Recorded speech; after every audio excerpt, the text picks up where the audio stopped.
धन्यवाद सर। आज हमारे इस कार्यक्रम में सम्मिलित होने के लिए अपने भारत के गृह मंत्री माननीय श्री अमित जी शाह यहाँ उपस्थित होने वाले थे, लेकिन किसी कारणवश वे यहाँ उपस्थित नहीं हैं। उन्होंने अपना लिखित संदेश यहाँ भेजा है, मैं यहाँ वो संदेश पढ़कर बताता हूँ। मुझे खुशी है कि नेशनल कैंसर इंस्टीट्यूट की स्थापना से आज एक लंबा सपना पूरा हुआ है। आकस्मिक प्रतिबद्धताओं के कारण इस इंस्टीट्यूट के शुभारंभ में सदैव उपस्थित होने की अदम्य इच्छा के बावजूद नहीं आ पाया, लेकिन मैं इंस्टीट्यूट की स्थापना से जुड़े तमाम लोगों और संस्थाओं का इस भगीरथ प्रयास के लिए हृदयपूर्वक धन्यवाद करता हूँ। मुझे ज्ञात है कि इस उद्घाटन कार्यक्रम में सरसंघ चालक परम पूज्य डॉक्टर मोहन जी भागवत, केंद्रीय मंत्री श्री नितिन गडकरी जी, मुख्यमंत्री श्री एकनाथ शिंदे जी, उप मुख्यमंत्री श्री देवेंद्र फडणवीस जी उपस्थित है। 2 दशक पूर्व इस इंस्टीट्यूट की स्थापना का सपना देखा गया और डॉक्टर आबाजी तथ्य सेवा और अनुसंधान संस्था के सहयोग से यह सपना आज वास्तविकता में बदल चुका है। मैं महाराष्ट्र के उप मुख्यमंत्री फडणवीस जी का विशेष अभिनंदन करना चाहता हूँ। बहुत साल पहले उन्होंने एक सपना देखा था जो आज साकार हुआ है। एक स्वयंसेवक समाज के किसी भी क्षेत्र में कार्यरत हो, सौंपा गया काम सरलता से पूरे दायित्व के साथ निभाता है, यह इसका अनूठा उदाहरण है। मुझे इस बात का अत्यधिक तोष है कि कैंसर के लिए देश का सर्वोत्तम उपचार कम दरों में यहाँ उपलब्ध कराया गया है। हर गरीब का उपचार हो और उसी उपचार की हर सुविधा उपलब्ध हो, यही श्री नरेंद्र मोदी जी की सरकार का लक्ष्य है। मोदी जी के इस लक्ष्य को यह नेशनल कैंसर इंस्टीट्यूट पूरा करेगा। इस इंस्टीट्यूट का बोध वाक्य है, कैंसर से आज़ादी का पहला कदम। यही वाक्य आने वाले हर पीड़ित व्यक्ति को सुकून देने वाला है। भारत में इस संस्थान की स्थापना से सेवा के संकल्प और बल मिलेगा। सेवा का यह कार्य निरंतर बढ़ता रहे, इन्हीं शुभकामनाओं के साथ पुनश्च इस पुण्यदायी कार्य हेतु संस्थान से जुड़े सभी सदस्यों को अनंत बधाई देता हूँ। अमित शाह।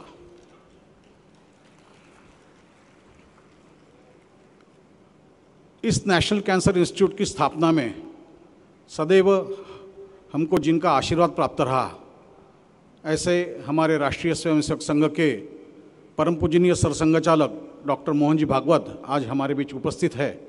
मैं परम आदरणीय मोहन जी से विनती करता हूं कि आज हमें मार्गदर्शित करें।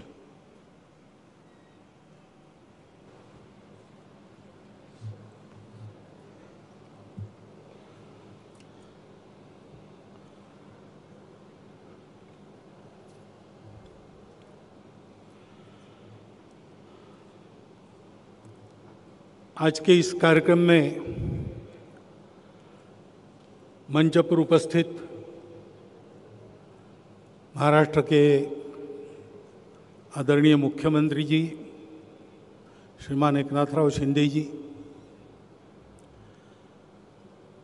आदरणीय नितिन जी, महाराष्ट्र के उप मुख्यमंत्री और इस प्रकल्प के संरक्षक आदरणीय देवेंद्र फडणवीस जी,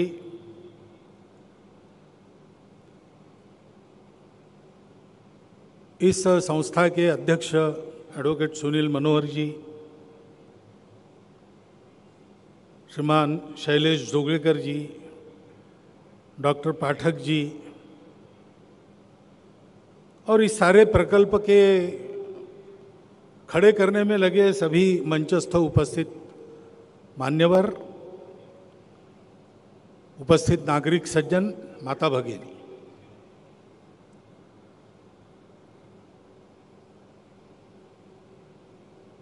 सपना देखना और उसका पूरा करना, इसमें बहुत अंतर होता है। संकल्प पक्का है तो कभी न कभी होता है,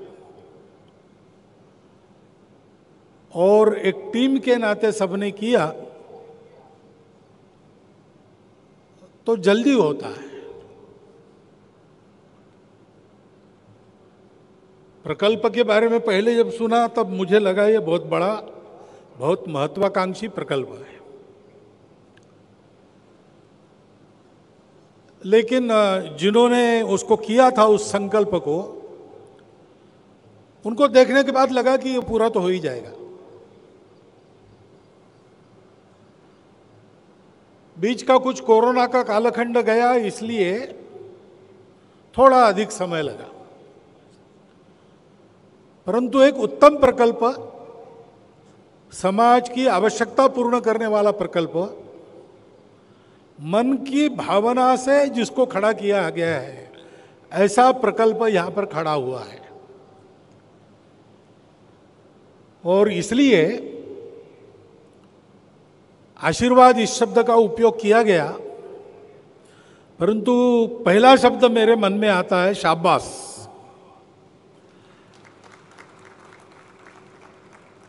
संघ के स्वयंसेवक कुछ ऐसा जब काम करते हैं, मिलकर करते हैं, उत्तम करते हैं, तो बहुत अच्छा लगता है। कैसा अच्छा लगता है वो संघ के स्वयंसेवक ही जाने। पटना में था तब, वहां पर एक विमान गिर गया बस्ती में ही आके। कुछ साल पहले की घटना याद आती होगी आप लोगों को। तो सीधा प्रभात शाखाओं को विकिरण देकर सबसे पहले वहाँ स्वयंसेवक पहुँचे। उन्होंने वहाँ सारी मदद की और इतना अच्छा काम किया कि बाद में शरद यादव जी मंत्री थे उस समय, नागरिक उड्डयन मंत्री, वो आए तुरंत और वो ब्लैक बॉक्स की खोज चल रही थी। तो वहाँ मिलिट्री के लोगों को उन्होंने बताया कि वो जो हाफ पैंट पहन के आने वाले लोग हैं ना, उनको आप आने दो, क्योंकि उनके आने से ब्लैक बॉक्स जल्दी मिलेगा। तो ये सुनकर और उन्होंने जो काम किया उसको देखकर, मैं वहां था उस समय, तो मुझे बहुत कृतकृत्यता का अनुभव हुआ। ऐसा ही आज मुझे लग रहा है, क्योंकि ये कहा गया कि इस प्रकल्प के पीछे संघ खड़ा है, लेकिन संघ खड़ा क्या है, करने वाले संघ होकर काम करते हैं, तो अपने आप संघ उसके पीछे खड़ा हो जाता है। और स्वयंसेवक के टीम वर्क का एक उत्तम उदाहरण इस नाते मैं इसको देखता हूं। इस प्रकल्प को डॉक्टर आबाजी थत्ते का भी नाम दिया गया है और उनका एक रेखा चित्र भी अंदर लगाया गया है। अब कोई अच्छा नाम अपने भावनिक संबंधों के कारण अथवा उस व्यक्ति के अपने गुणों के कारण अथवा प्रसिद्धि के कारण ऐसा देने की पद्धति तो है ही, परंतु जिनका नाम दिया उनके वृत्ति का पूरा प्रतिबिंब ऐसे प्रकल्प में मिलता है। ऐसे उदाहरण थोड़े होते हैं।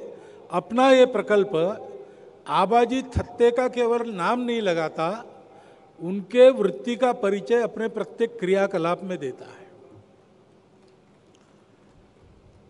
क्योंकि डॉक्टर आबाजी थत्ते यद्यपि डॉक्टर थे, प्रैक्टिस की नहीं, वो प्रचारक ही रहे। और 1-2 साल के बाद ही उनके पास पूजनीय गुरुजी के साथ रहने का और दायित्व आया। वो पूजनीय गुरुजी के निर्वाण तक उनके साथ रहे। बाद में अनेक वर्ष पूजनीय बाला साहब के भी स्वीय सचिव रहे। और डॉक्टर होने के नाते मुख्य काम उनका उनके स्वास्थ्य की चिंता करना रहता ही था। परंतु उनके साथ प्रवास करते करते संपूर्ण भारतवर्ष के अनेक परिवारों में उन्होंने अपने अकृत्रिम स्नेह के संबंध जोड़े और वो अपने जीवन के आखिरी तक, उनका वो दायित्व जाने के बाद भी उसको वो निभाते रहे। ये जो आत्मीयता है, अपनापन है, जिसमें से व्यक्ति सबकी चिंता करता है, इस प्रकल्प में आते हैं तो उसका अनुभव होता है। और मैं तो घूमता हूं सर्वत्र, तो यदा कदा हॉस्पिटल शुरू होके अब बहुत समय नहीं हुआ है, परंतु ऐसे प्रांतों में जहां से यहाँ लोग आते वहां जाने पर कोई ना कोई मिलता है जो बताता है कि हम वहां गए थे, अपने किसी को ले गए थे, या स्वयं मैं गया था। एक बार तो एक घर में भोजन के लिए गया, तो वहाँ पीछे सिक्योरिटी वालों की कुछ गड़बड़ ध्यान में है, पूछा क्या है, तो उन्होंने कहा वो पास में एक मुसलमान सज्जन रहते, वो मिलना चाह रहे। तो मैंने कहा भाई ये भोजन करके आ रहा हूँ, बाहर आते ही मिल लूँगा।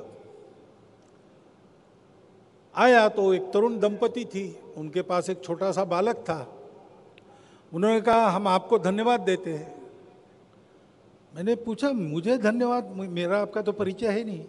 बोले नहीं, इसको ब्लड कैंसर हुआ था, हम NCI में गए थे और वहाँ हमको ट्रीटमेंट तो अच्छी मिली ही।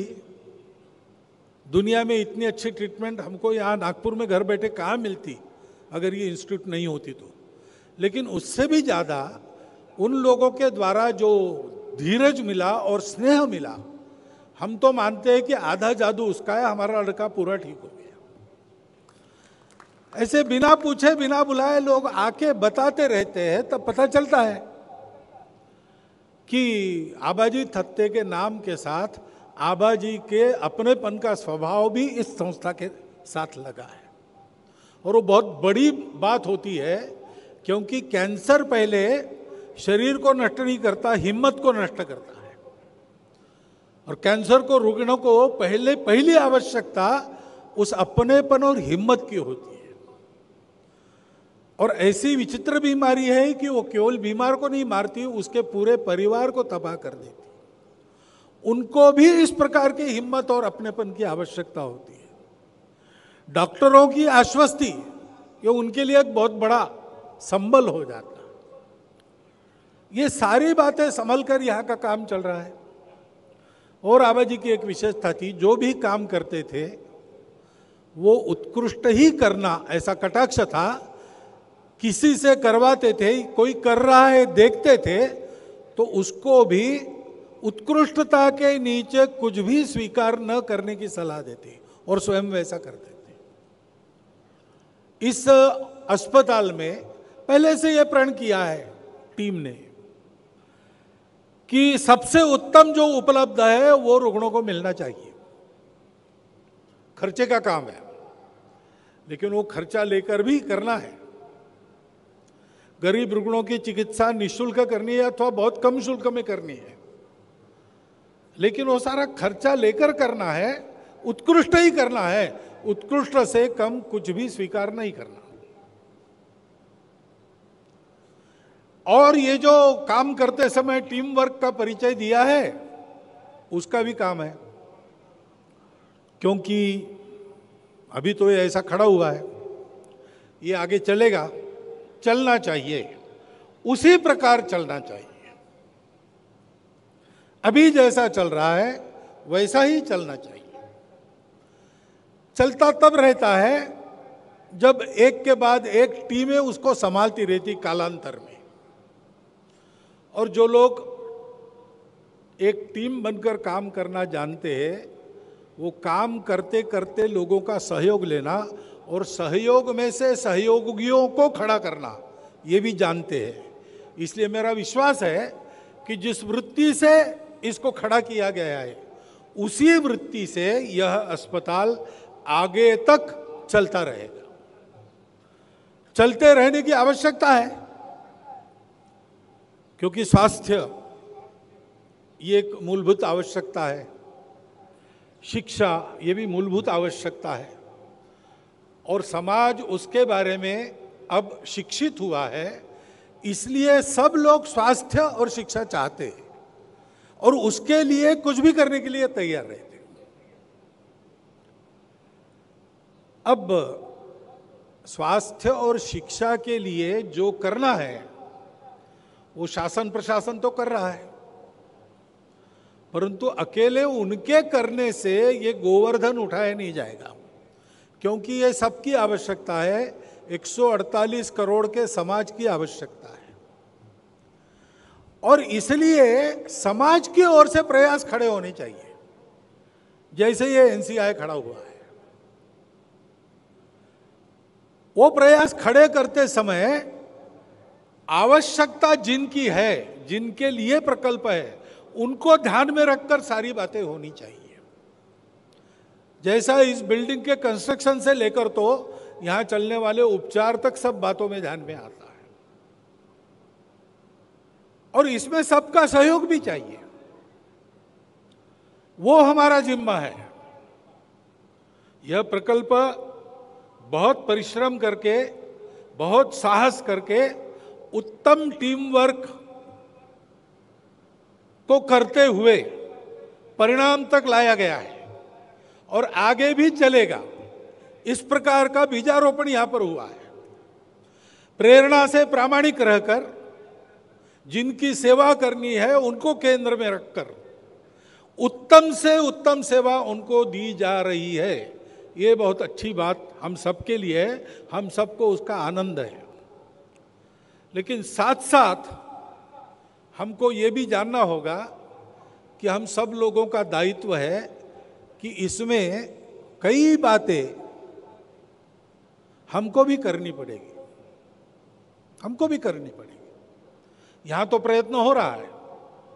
अभी बात चल रही थी कि और रेट्स कैसे कम किए जा सकते हैं, वो तो प्रयास होगा ही, परंतु आखिर उपचार की जितनी कीमत है वो खर्चा होगा ही, उसको कोई टाल नहीं सकता। तो जिनकी क्षमता नहीं है उनको निःशुल्क चिकित्सा देना, कम खर्चे में उनका काम करना, इसके लिए कुछ अधिक धन की आवश्यकता रहेगी। कौन देगा? समाज देगा। एक बार हॉस्पिटल खड़ा कर दिया तो इस टीम का काम समाप्त नहीं होता, वो चलते रहना चाहिए।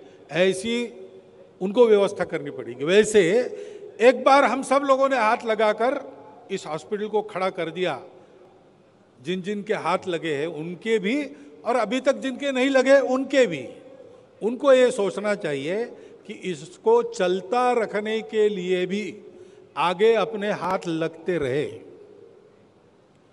जो धन की मदद कर सकते हैं वो धन की मदद करें, जो प्रत्यक्ष समय दे सकते हैं वो प्रत्यक्ष समय दें। यहां शोध संस्थान चलेगा ही, उससे उपचार की कीमत कैसे कम की जा सकती है, अन्य पैथियों का सहाय लिया जा सकता है क्या, किस प्रकार से लाइफस्टाइल से संबंधित बातें भी यहां जोड़ सकते हैं, जोड़ ही रहे कुछ न कुछ, ऐसा विचार किया जाएगा। और प्रत्यक्ष शोध करके भी चिकित्सा का व्यय कम करने पर भी संशोधन होगा। परंतु इस सारे प्रयास में हमको सतत चलना है, सबको सतत सहयोगी बनकर चलना है। कुछ लोगों की टीम ने किया तो कितना बड़ा खड़ा हो गया, ये हम देख रहे हैं। हम सब लोग अगर इसकी टीम बन जाए तो बहुत आसानी से समाज में जो कैंसर एक संकट लगता है, समस्या लगता है, वो कैंसर संकट और समस्या तो रहेगा ही, परंतु उस संकट का पूर्ण प्रतिकार कर सकते हैं। और संकट आता है तो उसको उल्टा भी सकते हैं, और इसलिए उसको डरने की आवश्यकता नहीं, हिम्मत हारने की आवश्यकता नहीं। अड़े रहेंगे, खड़े रहेंगे, लड़ते रहेंगे तो विजयी होंगे। ये विश्वास सामान्य समाज में और कैंसर के रुग्ण और उनके परिवारों में भी खड़ा होने में देर नहीं लगेगी। वो होना यानी कैंसर नाम की बीमारी का सफल प्रतिकार है, उसके लिए इंस्टीट्यूट खड़ी हो गई है। इस काम में हमको भी सहयोगी बनकर सतत जागरूक रहकर जब जहां जो आवश्यकता है तब वो उत्तम प्रकार से पूरी हो सके, ऐसा रहना है। ये एक स्मरण मैं आपको दिलाता हूं। और आज इस संस्था का काम तो पहले से शुरू हो गया है, लेकिन इसके पूरे स्वरूप का आज औपचारिक लोकार्पण हो गया, ऐसी घोषणा मैं करता हूं। और आप सबके तरफ से और मेरे व्यक्तिगत भी धन्यवाद भी देता हूं, आशीर्वाद भी देता हूं और शाबाश भी कहता हूं, और मेरे 4 शब्द समाप्त करता हूं। सह्याद्रीची उंची म्हणजे झी 24 तास.